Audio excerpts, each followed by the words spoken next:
চিন্ময় প্রভুর নিঃশর্ত মুক্তির যে দাবি আমরা করেছি, ইউনূস সরকার তাতে তো কান দিচ্ছেনই না।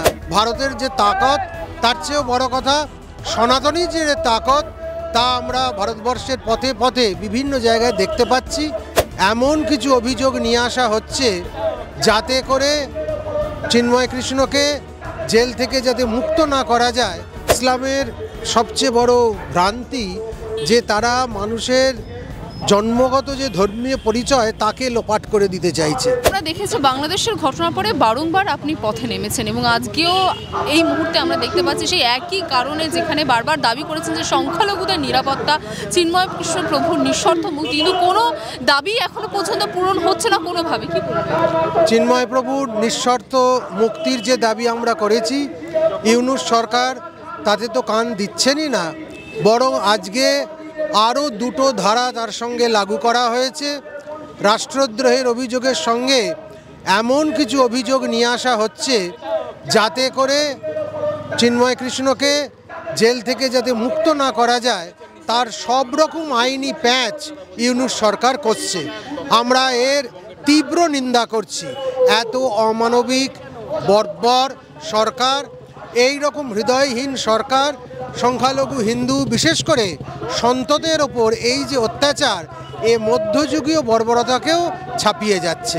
আমরা এর প্রতিবাদ করছি। আচ্ছা, আমরা দেখলাম যে গতকাল একটি মিছিল বেরিয়েছিল বাংলাদেশের, সেখান থেকে হুঁশিয়ারি দিয়েছিলেন প্রাক্তন সেনাকর্মীরা যে 4 দিনের মধ্যে তারা কলকাতা দখল করবে এবং তারা আমেরিকাকেও মানছে। ওসব হুঁশিয়ারি দেওয়া কেবলমাত্র কথার কথা, ওতে আমরা ভয় পাবার নই। ভারতের যে তাকত, তার চেয়েও বড় কথা সনাতনী যে তাকত, তা আমরা ভারতবর্ষের পথে পথে বিভিন্ন জায়গায় দেখতে পাচ্ছি।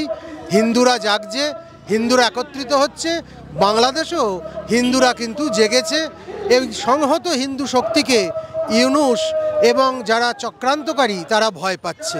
অতএব যে যাই হুমকি দিক না কেন, ওই সমস্ত কাগুজে বাঘ দেখিয়ে আমাদেরকে ভয় পাওয়ানো যাবে না। আচ্ছা, এতদিন আমরা দেখছিলাম যে তাদের ঘর বাড়ি জ্বালিয়ে দেওয়া বা মন্দির পুড়িয়ে দেওয়া হচ্ছিল, এবার পুরোপুরি তাদের যে সনাতনী পরিচয়, সেই পরিচয়টাই না দেখানোর কথা বলছে বাংলাদেশের যারা মৌলবাদী রয়েছে। তারা বলছেন যে শুধুমাত্র বাংলাদেশি পরিচয় নিক তারা, তাহলে যদি তারা বাংলাদেশি পরিচয় দেয় সনাতনী পরিচয়টা বাদ দিয়ে, তাহলে যারা সংখ্যা গুরুতে রয়েছে তারা কি পরিচয় দেবে? এটাই হচ্ছে ইসলামের সবচেয়ে বড় ভ্রান্তি যে তারা মানুষের জন্মগত যে ধর্মীয় পরিচয় তাকে লোপাট করে দিতে চাইছে। যেখানেই আমরা দেখেছি সারা পৃথিবীর ইতিহাসে যে অন্যান্য ধর্মের রাষ্ট্র ইসলামে যখন পরিবর্তিত হয়েছে, তখন সবার আগে মানুষের ধর্মীয় পরিচয়টাকে তারা লোপ করে দিতে চেয়েছে। আমি তো দীর্ঘদিন ধরে বলছি, ধীরে ধীরে বাংলাদেশ ইসলামিক স্টেট হিসেবে ঘোষিত হয়ে যাবে। গণপ্রজাতন্ত্রী বাংলা আর থাকবে না। সেই গণপ্রজাতন্ত্রী বাংলাদেশকে ইসলামিক বাংলাদেশ করার দিকে আরও এগিয়ে যাচ্ছে। এ সমস্ত তারই লক্ষণ। বাংলা হান্টের আরও খবর দেখতে নজর রাখুন। বাংলা খবর মানেই বাংলা হান্ট।